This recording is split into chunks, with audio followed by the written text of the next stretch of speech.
I work at the Royal Free Hospital in the liver transplant department, and I'm going to bring to this talk my experience of managing patients with end-stage liver disease and general liver transplantation, and try and give you an idea about what the problems we have generally and how they really resonate within the HIV community, and especially the changes that are happening in liver transplantation both in the UK and worldwide that might impact on your patients as they, hopefully not, but as they may come to transplantation. So the first thing to say, it's a great time to be involved in hepatology, certainly in Northern Europe and Britain.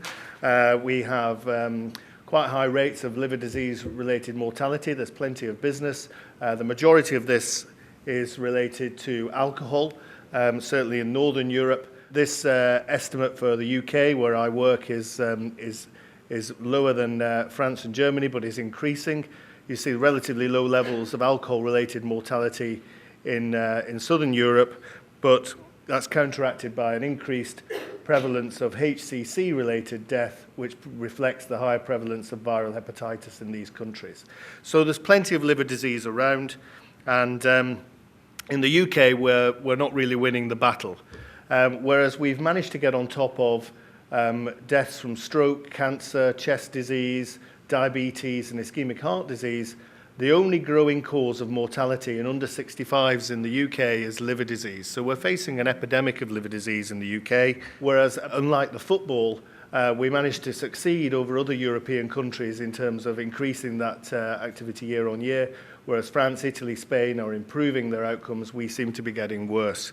So lots and lots of problems, mainly due to alcohol. But we're not the only country having problems with cirrhosis. In the UK, it's the 5th largest cause of death, peaking at 59 years. USA, it's 12th, Italy 6th, Germany the 10th largest cause of death. So big problem worldwide. And certainly just because we're in this part of the world, you will see that compared to Eastern European countries, we're actually rather benefiting really compared to the very high rates we see in Hungary, Romania and elsewhere. And again, this reflects increased alcohol use. So I don't need to remind this audience that when we think about patients with HIV, we have alcohol, we have the usual cause of liver disease, but there are perhaps more important areas that shared routes of transmission of HIV and viral infections, recreational therapeutic drugs, metabolic diseases and NASH, and you've heard about all these in previous talks, so I won't dwell on this. But just to say there is a well-known problem with liver disease in HIV-infected individuals. We've heard that the HCV course is accelerated in HIV-infected patients, and the prevalence of HBV co-infection is as high as 17% in some populations. Old data now, but the first one to really highlight the fact that in the highly active retroviral treatment era, the prevalent cause of death in patients with HIV is become liver disease, so a big problem. So what I'd like to do in this talk is really talk about the complications of end-stage liver disease, particularly prevention, recognition, not so much on management, but management for you in terms of prophylaxis and screening. I'm not going to get into the technicalities of how I manage esophageal varices, etc. That's not really relevant to the talk. We'll talk about liver transplantation, who should be considered for transplantation, when they should be considered for transplantation, and increasingly how. What sort of transplants should we be offering?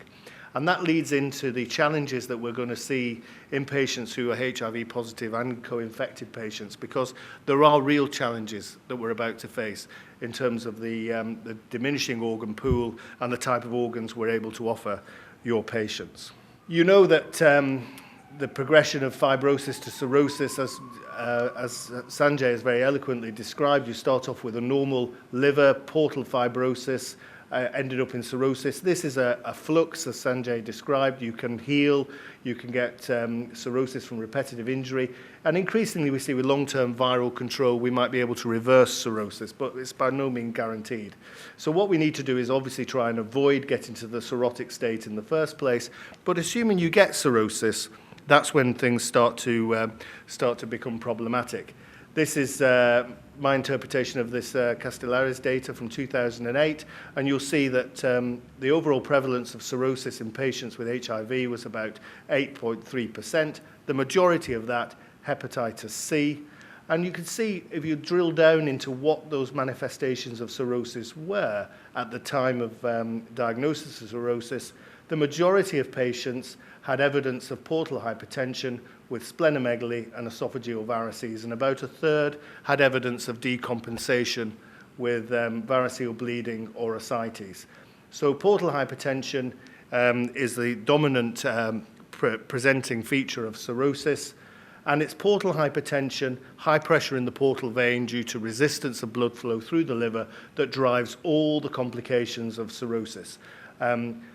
Portal hypertension causes complex changes in the systemic hemodynamics, which leads to ascites and eventually renal failure, and the presence of collaterals leads to variceal bleeding, hepatic encephalopathy, and complex changes in the circulation of the heart and lungs. So it all really depends on portal hypertension. In terms of grading the severity of cirrhosis, you all know that this is the Charles Pugh grade. This has been around since 1970-odd, was originally developed as a score of determining mortality in patients undergoing surgery with cirrhosis. But it's interesting that still to this day, it's one of the most accurate ways of assessing prognosis in patients with cirrhosis. And depending on scores that you attributed to the grade of encephalopathy, presence of ascites, degree of jaundice, a degree of synthetic dysfunction defined by albumin and INR, you can come up with three groups of patients, Charles Pugh A, B, and C, and they have very, very different outcomes. So for patients with what we call well-compensated Charles Pugh A cirrhosis, the outcome over a year is actually not bad. It's not 100%, but if you've got Charles Pugh C or Charles Pugh B disease, you can be pretty sure that that patient is going to be lucky to survive 5 to 10 years. So Charles Pugh score gives us a reasonable idea of prognosis, but one of the things I wanted to highlight was even if you've got somebody with cirrhosis who's well compensated with a normal INR, a normal bilirubin, they can still have an appreciable mortality. And as we come to assess or understand how people progress through cirrhosis, we can define some clinical stages. Clinical stage 1 is cirrhosis in the absence of any varices, ascites, or any other complication. As you progress through the stages, the first thing to appear is varices, then you get ascites, the ascites bleeding, and the most appalling prognostic group is those patients who are cirrhotic with sepsis or renal failure who have a terrible prognosis. If you look, this is nice data from Nottingham in a large group of patients, following up patients with defined cirrhosis just to see what happened to them over a year of follow-up. And you can see that these patients with stage 1, this is patients with compensated cirrhosis, no ascites, no varices. If you follow those up over a year, 10% will have died from complications of liver disease. So just because your patient is actually pretty well, they've got cirrhosis, they haven't got any varices, does not mean they're not at risk. And you can see that significant proportions of these patients will progress quite quickly to different stages of cirrhosis, going straight from stage 1 to stage 3 or even stage 4 with GI bleeding over a short space of time. So what you need to do is find your patients with cirrhosis and start surveying them. So the principles of management of somebody with cirrhosis is, first of all, making the diagnosis. Biopsy is not useful as a screening tool, but certainly in patients you suspect of having cirrhosis, I think is the preferred method of making that diagnosis. Having made the diagnosis, or at least being suspicious of it, there's nothing to stop you screening already for complications such as hepatocellular carcinoma and varices. And it's amazing how poorly this is done even within the hepatological community. If patients have got ascites, you can save lives just with the simple addition of prophylactic antibiotics into their management. Complications must be obviously managed aggressively and involve your hepatologist or gastroenterologist early. And I hope I'll show you later that actually we should be referring patients much earlier for liver transplantation. And I would argue that it's never really too early. Just to really highlight the use of FIBROSCAN in making the diagnosis, it is seemingly quite useful. For F4 metavir, your cutoff of really above 15 seems to be quite valid. But if you look at the areas under the ROC curve, it's certainly not greater than 0.8 or so. It's better than the other non-invasive scores, but transient elastography will miss some patients with important degrees of fibrosis. And this was a meta-analysis that was presented a couple of years ago at the BSG from one of our group with 40 studies comparing FIBROSCAN to liver biopsy, and this is across the board, not just in HIV patients. And we obviously many varied cutoffs between F2 and cirrhosis, different cutoffs between disease, and overall we found that a positive test, whatever your cutoff, gives a post-test probability of about 88%, not 100%. And significant disease can be missed in 15 to 20% of patients if you solely rely on FIBROSCAN. So I would go back to that you have to look for some sort of concordance, maybe clinical suspicion, and the FIBROSCAN result will be enough to confirm it. But if the FIBROSCAN result doesn't seem to tally, your clinical suspicion is high, the platelet count's a bit low, and you don't quite know why, the spleen's a bit bigger than you would imagine, I think the next thing you would do is think of going for a liver biopsy. So the transjugular liver biopsy, the beauty of this procedure is it can be done on a sedated patient. They don't have to hold their breath. It's very comfortable. You do the biopsy from inside the hepatic vein, which is obviously there are no pain fibers on the inside of the liver, so that's pain-free. You can confirm immediately by injecting contrast down the hepatic vein that there's no leak of contrast from the capsule of the liver. And then you can say to that patient when the procedure's finished, we'll do one set of observations, you can go home. There's no lying on the side for 6 hours of observation. They don't get the shoulder tip pain. They don't need to stay in because of concerns about complications. And increasingly, we use this as our only route of biopsy. The beauty of a transjugular liver biopsy is you can take repeated cores. Anybody in this room who does liver biopsies will know that taking more than one core increases the risk. With a transjugular liver biopsy, you don't increase the risk. You can take multiple cores, 1 for FACS analysis, 3 for histology, whatever you want. So our standard of practice now has become to take 4 cores, and with 4 cores of liver, you can guarantee a median length of 24 millimeters. Over 85% of them will be greater than 2 centimeters, which is more than adequate for an accurate histological diagnosis in viral hepatitis. And you guarantee 15 portal tracks. For those people who follow the literature of liver biopsy, this would be considered a very good liver biopsy, and this is obtained without pain for the patient. So, particular bugbear of mine, because I have to get up in the middle of the night and scope these patients, is varices and how badly we manage this complication.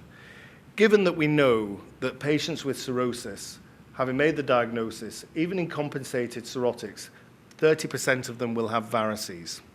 If they're decompensated, 60% of them will have varices. Small varices get larger, and the larger they get, the more they bleed. So if you leave varices alone, even small ones, 10% of the patients will have bled by 2 years. And the mortality of that first bleed remains very high, 25 to 50%. And this is potentially avoidable. If we survey for varices, we can find small varices like this. We can say, right, we'll bring you back in a year's time. Oh, I see they've enlarged. Now is the time to intervene with either giving a non-selective beta blocker or indeed providing esophageal banding. What you want to avoid is people developing angry varices like this with little hemocystic red spots that are likely to pop and bleed at any point. So we want to be finding patients with small varices, following them closely, intervening at this stage. This was meant to be a video of a large variceal bleed. You can see a jet of blood coming from a varix just at the gastroesophageal junction. These can be very difficult to control in the emergency situation, and if you do your primary prophylaxis properly, you can avoid it. You have 3 drugs to use: propranolol, nadolol, or timolol. Non-selective beta blockers at reasonable doses will prevent variceal hemorrhage. Variceal banding for those patients who are intolerant to beta blockers is an adequate alternative, but is more expensive. So if you think about propranolol, how cheap it is, just providing, and every single trial using propranolol has been positive in terms of reducing the incidence of first variceal hemorrhage. For what is essentially 14 pence per week, you can prevent 40% of the variceal bleeding. So it's a very, very safe, effective treatment. That was my variceal banding video, which hasn't worked, but that was just to show that banding is an alternative if a patient can't take beta blockers. What isn't an alternative is just to do nothing. So all patients with cirrhosis should be endoscoped at diagnosis. If they have no varices, they get rescoped in 2 to 3 years. Small varices, rescope in a year. And if they've enlarged to medium or large varices, you start primary prophylaxis. And for those patients who are intolerant to beta blockers, they should have banding. Now, you can use other ways of predicting varices. Something as simple as the platelet count can give you a good indication of whether the patient's developing significant portal hypertension. As the spleen enlarges, and I realize this is obviously difficult in patients who are co-infected with HIV, but in the general cirrhotic population, as the platelet count drops, that means an increase in portal hypertension, and that can predict the presence of varices. So we have all these tools: FIBROSCAN, platelet count, regular endoscopy. You would have thought that we're able to prevent most bleeds in the UK. Well, frankly, we can't, because we're incompetent at even following these simple guidelines. This was a nice study that was presented, never made it into publication, but I think it has an important message from this abstract back in 2006. This is one hospital, 135 admissions with variceal bleeding, 49 were first episodes of bleeds. In 32 patients, they were already known to have cirrhosis, but only 20 had been referred to a gastroenterologist. And of the 17 attended, only 11 had actually had an endoscopy. And of those that had an endoscopy, 8 had been found to have varices, but only 6 had received adequate primary prophylaxis. So I think this is probably repeated across the UK. Simple medicine done very, very badly. You potentially 32 patients could have, of these patients, 32, only 6 received beta blockers. I think that's terrible indictment of the way we practice medicine in the UK. Another thing that we get wrong is our management and screening for hepatocellular carcinoma. When you present with large tumours like this, there really is nothing that you can do for that patient other than make a diagnosis and palliate their pain. This is a reasonably sized hepatoma arising within a cirrhotic liver. Again, this is a tumour which is too big. We want to find tumours that are small so that we can treat them. The risk of chronic liver disease of any type increases the risk of HCC, and you will know that HCC is an increasing problem in HIV-infected individuals. The bottom line is, of your HCC patients, certainly in the UK, Western Europe, 90% of them will have cirrhosis. So what that means is that your cirrhotics are at high risk. Whatever the cause of their cirrhosis, they're at high risk of hepatoma, and you need to start surveying them. If you wait for a clinical presentation of hepatocellular carcinoma, which would be with right upper quadrant pain or decompensation of previously stable cirrhosis, you have very few treatment options other than the odd patient who might benefit from systemic therapy or indeed just palliative care. So the recommendation is that all patients who are perceived to be at risk should have surveillance ultrasound every 6 months. It's not perfect. You cannot diagnose every tumour, but your aim is to identify early stage disease because that's the only time that you can afford a cure. The reason for doing ultrasound every 6 months is because as these tumours develop from dysplastic nodules, they get slightly bigger. As they get more and more dysplastic and turn into cancer, they become more increasingly visible on ultrasound. And ultrasound is good at distinguishing hepatocellular carcinomas of around 1 to 2 centimeters from high-grade dysplastic nodules. Not perfect, but good enough. So the recommendations currently for who should have surveillance have changed. It used to be everybody with cirrhosis, but now the recommendations from the most recent guidelines are that even patients with hepatitis C and advanced fibrosis, so not quite cirrhotic, but advanced fibrosis, should be offered surveillance. All patients with cirrhosis, obviously, apart from those patients with decompensated cirrhosis, because by then it's too late, they haven't got a treatment option unless they're already on a liver transplant waiting list. And I think importantly, reflecting the fact that patients with hepatitis B are at risk of hepatocellular carcinoma, even in the absence of cirrhosis, you should be screening Asians greater than 40 years, Africans greater than the age of 20, and those with a family history of HCC. We want to avoid patients presented with large liver masses. As I said, the specificity is pretty good for ultrasound in 1 to 2 centimeter nodules. Sensitivity not great. You can increase the sensitivity by using CT or MRI, but that's far too expensive, and the radiation involved is prohibitive. So we're really left with ultrasound. And there have been two large, not brilliantly performed studies looking at the impact of ultrasound in preventing hepatocellular carcinoma. Both have shown an improvement in mortality, and both have shown an increase in the prevalence of tumours diagnosed at a treatable stage. There will never, and these have been done in the Far East, there will never be a randomized trial in the West, because certainly if I had cirrhosis, I would not sign up to a randomized trial of surveillance versus no surveillance. So the best data we have is that it picks up tumours at a smaller, more treatable stage, and perhaps there's an improvement in mortality. Should we use alpha-fetoprotein in surveillance? I would say no. He certainly shouldn't use it alone. I think to use it alone is definitely a no-no. The reason being is that only 10 to 20% of small tumours present with a high AFP. So by the time, if you're relying on alpha-fetoprotein, and by the time your alpha-fetoprotein has gone up to 200, you're probably dealing with an untreatable hepatocellular carcinoma. So alpha-fetoprotein alone is a no-no. But in fact, combining alpha-fetoprotein and ultrasound increases your diagnosis rate of small tumours by only 6 to 8%, but doubles the cost of the whole surveillance program, which is, I would say, the juice is probably not worth the squeeze in that. If you're going to do a surveillance program, it needs to be done properly in an organized way, and that's expensive. And doubling the cost of it for the sake of increasing yield by 6% probably can't be justified. Having said that, I will hold up my hand and say that I tick the box for alpha-fetoprotein every time I request an ultrasound. If you find a nodule on ultrasound, your next test is a CT or an MRI scan. And it's, I think, tribute to our imaging colleagues that we can now diagnose hepatocellular carcinoma accurately without resorting to a liver biopsy. And certainly in a cirrhotic liver, you will see the tumour during the arterial phase of the scan lights up here with contrast, and during the portal venous phase of the scan, you can see becomes dark against the background of the liver. That enhancement and washout pattern, absolutely typical for hepatocellular carcinoma, 98% certain, it can't be anything else, don't need to do a biopsy, just need to get on and treat that patient. And talking of treatment, and I think this is where it really, the message needs to go home, that surveillance to find small nodules is the key to beating hepatocellular carcinoma, because unless you've got early stage disease with single nodules that are small or 3 nodules less than 3 centimeters, you are essentially outside of any curative treatment.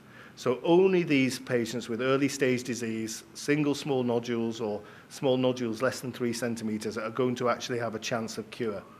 If you've got no chance of a curative treatment, then look how your survival goes down from a 5-year survival of 40 to 70% to actually an overall survival of 20 months. That's a big drop-off in survival. So you must get surveying your patients to try and find those patients with early-stage hepatocellular carcinoma. Now, assuming that you've done your surveillance, you've prevented the variceal bleed, you've surveyed the tumour, but patient's still deteriorating, you're going to have to start thinking about liver transplantation. And liver transplantation now is a routine procedure as offered throughout Europe. It started, obviously, back in any appreciable numbers back in '83, which is when our program started at the Royal Free. And as you see, there was an explosion of activity in Europe over the next 20 years. Leveled off over the last few years for reasons that I'll come back to, but you can see that this has been one of the success stories in hepatology over the last 20 years. In terms of success, there's no doubt now that we can offer patients excellent survival following liver transplantation. Not perfect, but improving all the time. So you see these 2 cohorts from 1968 to 1988. These were the early days of liver transplantation. Survival was not great. Early mortality, long-term survival, unusual. But just in the following 20 years, you can see that massive improvements in survival. Routinely, we offer our patients greater than 90% 1-year survival and can offer them greater than 70% 5-year survival. And that's in the face of recurrent disease, transplantation for cancer, etc.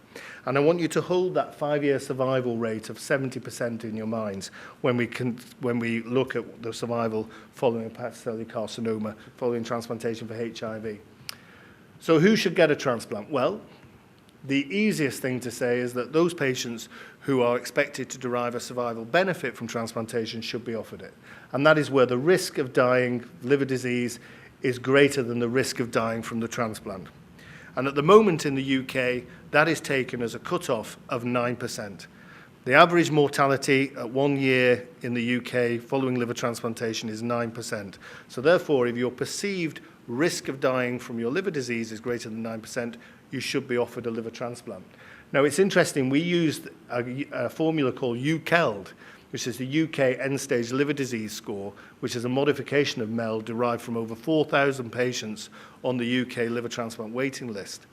And we've used this score to come up with a cutoff that predicts a 1-year predicted mortality of 9%.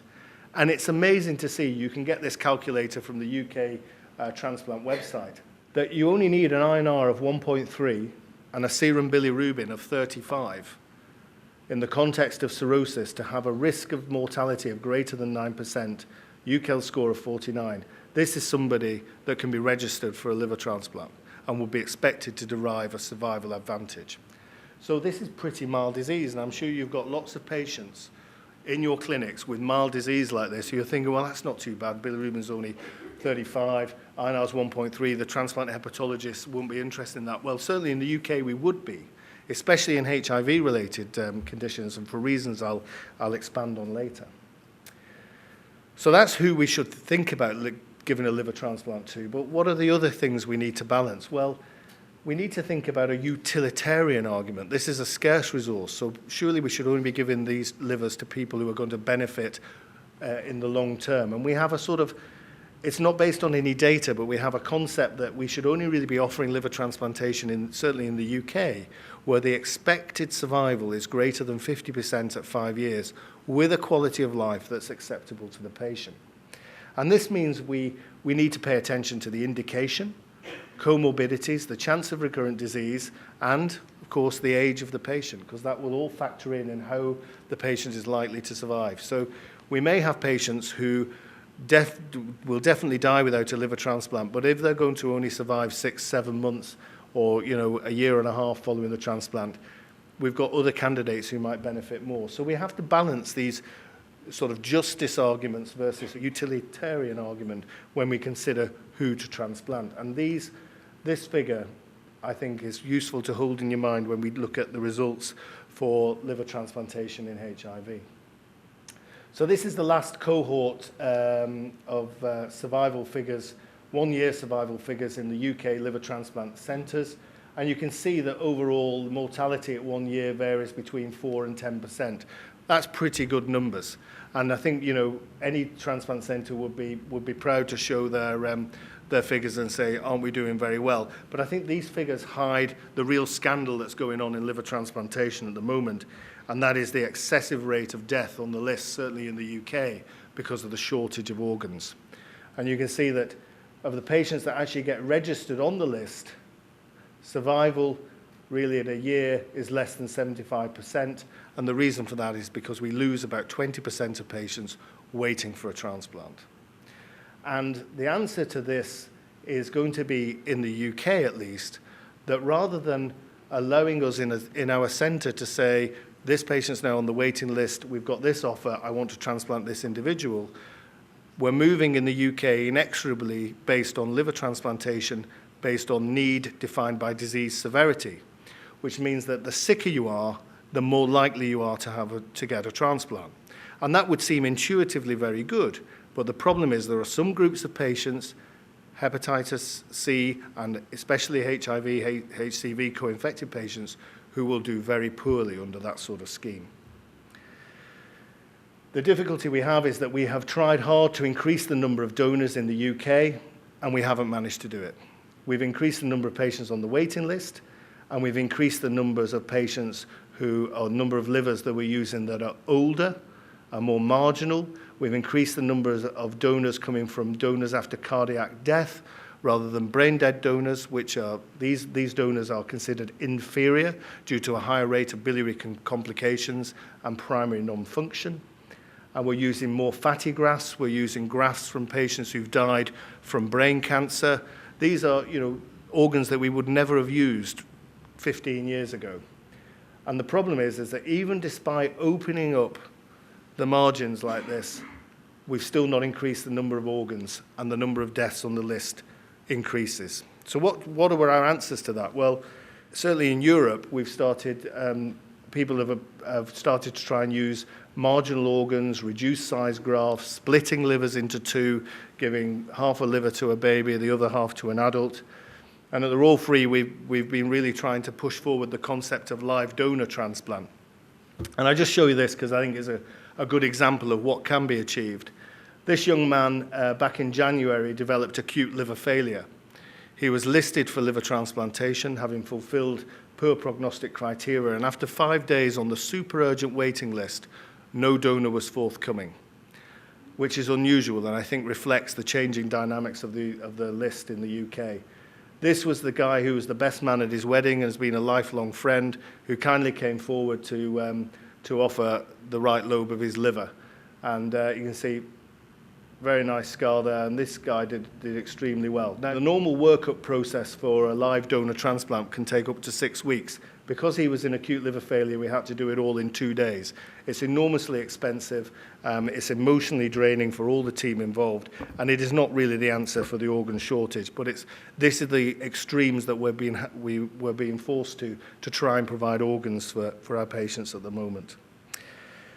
And to put this in context of the type of patients that you're seeing, I'm not going to talk about transplantation in HIV positive individuals across the board, because you all know that for every other indication other than HCV, the outcomes are excellent, if not better, than standard indications. So I'm going to talk just about hepatitis C co-infection.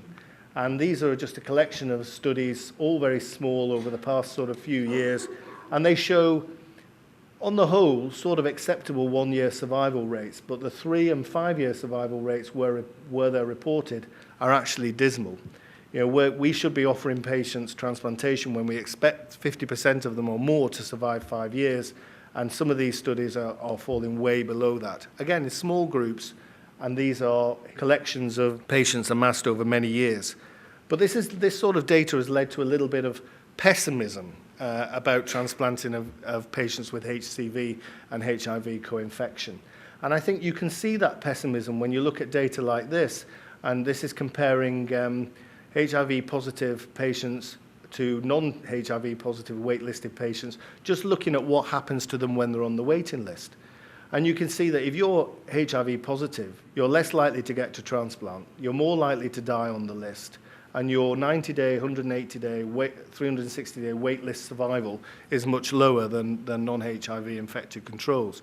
Why is that? I think it's very difficult to say. It probably reflects a more rapid decompensation in HIV-positive individuals whilst waiting for transplant. It might also reflect, I'm sad to say, an unwillingness to take on patients with perceived higher risk of a poor outcome, because we all have to report our survival figures into national audits, and we're all being judged on how we perform. So I think that this is a secret story about what might be happening to some of the patients on the list. I think we are drilling down now and getting a bit more experience as more multi-center prospective studies are being published, and we can actually start to work out who is actually going to benefit from transplantation with HIV and Hep C, and we can be a bit more intelligent then about how we approach it. So this is the Spanish multi-center study. This is comparing 5-year survival for co-infected HIV Hep C compared to HCV mono-infected, and you can see the 5-year survival barely scratches the 50% cutoff that we would normally like to see. But this is a good study, it's multi-center, and it allows you to look at what factors predict a poor outcome. And we know that that's genotype 1, a high pre-liver transplant MELD score, so more severe liver disease going in. And that links in with what I said before. If we move to purely organ allocation system based on disease severity, your patients are not going to win because they do very poorly if you transplant them when they're very sick. And as you might imagine, centers doing less than 1 HIV-positive transplant a year, that is an independent risk factor for a poor outcome, as you might imagine. And these data are pretty much supported by data from a US multi-center study published this year. again showing inferior 1-year survival, inferior prolonged survival compared to mono-infected HCV transplants. And again, this is interesting because it allows us to actually pull out what might be important here. In this study, they found there were higher rates of rejection in the patients who were HIV Hep C co-infected. Does this reflect greater immune dysregulation? Possibly. Does it in fact reflect our reluctance to use calcineurin inhibitors in big doses because of drug interactions, and actually we're erring on the side of underdosing rather than providing these drugs in effective concentrations?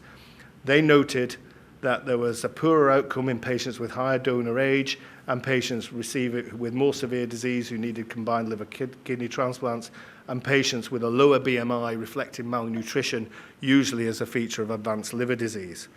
So you can pull these things together and start saying, well, okay, who does badly with transplantation with HIV and Hep C, and who could potentially do well, and what could we do about it? We can definitely try harder to avoid rejection.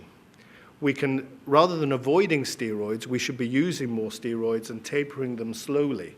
And that will avoid these big peaks and troughs that we're getting in the use of tacrolimus and cyclosporin because of interactions with the protease inhibitors, etc.